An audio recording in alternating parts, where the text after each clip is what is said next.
Fils et terminaux, connecteurs et sertissage des fils. Dans cette capsule portant sur le sertissage des fils électriques et l'utilisation des connecteurs pour les robots de la compétition robotique FRC, nous présenterons le matériel réglementaire, les techniques appropriées et les mesures de sécurité à respecter. Il existe plusieurs modèles de fils conducteurs et de terminaux électriques sur le marché. Ils servent à connecter différentes composantes de façon stable et en toute sécurité. Investir dans une bonne paire de pinces à sertir vous permettra d'éviter des maux de tête, des pertes de temps et des frustrations lors du montage et des compétitions. Utilisez des bons outils. Voici les normes FRC concernant les tailles et couleurs des fils et connecteurs à utiliser dans les différents circuits électriques du robot. Ces normes suivent les règles en vigueur en 2013.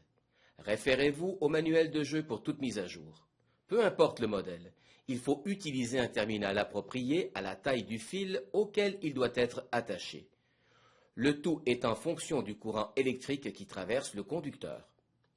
Le non-respect de ces règles peut non seulement invalider votre robot lors de l'inspection, mais surtout engendrer des dommages importants au matériel.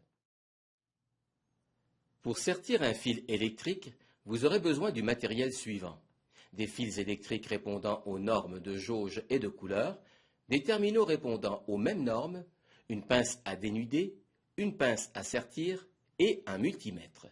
Pour commencer, dénudez environ 1/4 de pouce ou 6 mm de l'extrémité. Si le fil est très petit, il faut le dénuder sur une plus grande longueur, ce qui permet de le replier sur lui-même pour faciliter l'étape suivante. Insérez le fil dans le terminal jusqu'à ce que celui-ci ressorte un peu.